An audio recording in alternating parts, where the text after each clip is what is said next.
Définition du tranchage. Trancher un modèle 3D signifie le séparer en plusieurs couches qui vont être transformées en langage informatique et ensuite stockées sur une carte SD pour la brancher ensuite sur l'imprimante ou envoyer directement via un réseau TCP/IP, donc en gros c'est le Wi-Fi, vers l'imprimante. Les différentes couches vont comporter toutes les informations sur les coordonnées. Le logiciel de tranchage Cura a comme particularité d'être gratuit. Il est aussi multiplateforme car il est disponible sur plusieurs plateformes et il est compatible avec plusieurs imprimantes, surtout des imprimantes personnelles.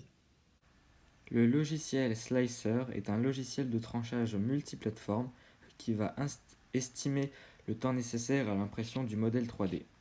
Si des modifications sont nécessaires, on peut les faire directement sur Slicer.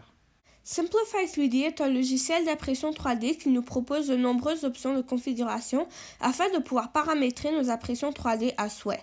Mais, à cause de paramètres à disposition, il est parfois difficile pour les personnes sans aucune expérience de s'y retrouver. Ce slicer est utilisé par les professionnels et est souvent utilisé pour paramétrer de façon efficace les modèles STL avec une précision implacable. Il est intégré à plusieurs imprimantes 3D et reste un outil indispensable pour les Maker 2.0. Simplify 3D inclut une simulation réaliste qui nous laisse voir les actions de l'imprimante avant même que l'on ait commencé à imprimer notre configuration. La simulation inclut des informations sur les vitesses exactes pour que l'on puisse ajuster nos erreurs avant même d'allumer l'imprimante. Simplify 3D est aujourd'hui le slicer le plus performant du monde.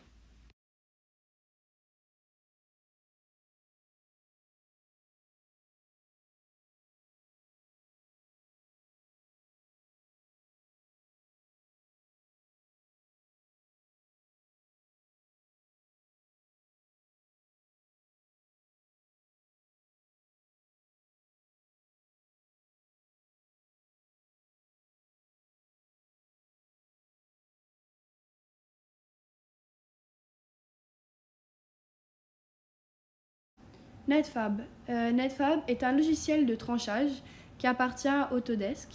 C'est un logiciel spécialisé en impression 3D. Il est supportable par beaucoup d'imprimantes, ce qui veut dire que on peut utiliser ce logiciel avec des types différents d'imprimantes 3D et il est particulièrement précis. L'impression 3D, aussi appelée fabrication additive, regroupe un ensemble de techniques qui consistent à fabriquer un objet de 3 dimensions grâce à une imprimante 3D, un fichier numérique créé avec l'aide des logiciels comme par exemple Netfab ou Simplify 3D, ainsi que des matériaux comme le plastique, le métal ou encore de la résine. La technique d'impression 3D du polyger consiste à poser des couches de matière qui vont être collées entre elles grâce à la photopolymérisation avec des rayons UV. La technique d'impression dépôt de fil ou extrusion consiste en un plastique enroulé autour d'une bobine que l'on va chauffer avec une buse. Cette buse va se déplacer sur 2 axes horizontaux. Et cette technique se fait couche par couche. L'impression à la poudre est efficace pour créer des prototypes ou simplement remplacer un objet cassé. L'impression à la poudre commence par chauffer un par un plusieurs couches de poudre qui ensuite se solidifient grâce à la température adéquate pour ce genre d'impression, qui est de 180 degrés Celsius. Malgré cela, le tout reste quand même solide mais assez peu détaillé. La photopolymérisation est le procédé d'impression 3D le plus ancien. Il est utilisé pour des logiciels d'imprimante 3D comme la SLA ou PolyJet et cela consiste à solidifier de la résine liquide grâce à une lumière UV, ce qui va permettre d'avoir une meilleure résolution et précision, résultant en de bons détails. Cette technique est employée particulièrement pour l'impression 3D de couleurs, mais aussi pour créer des pièces dentaires et de joaillerie.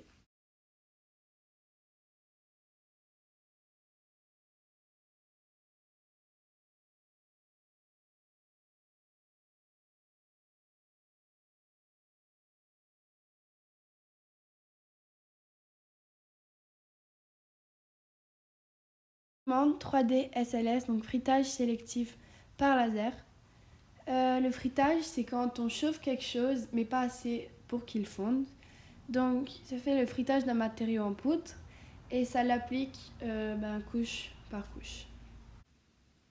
Pour conclure, il y a de nombreux logiciels de tranchage et beaucoup aussi de types d'impression 3D. C'est ce qui fait la diversité de cette pratique. Les sources sont CC Search, all3dp.com, aniwa.fr, revetier.com, autodesk.com, Product Netfab, slicer.org et Formation 3D France.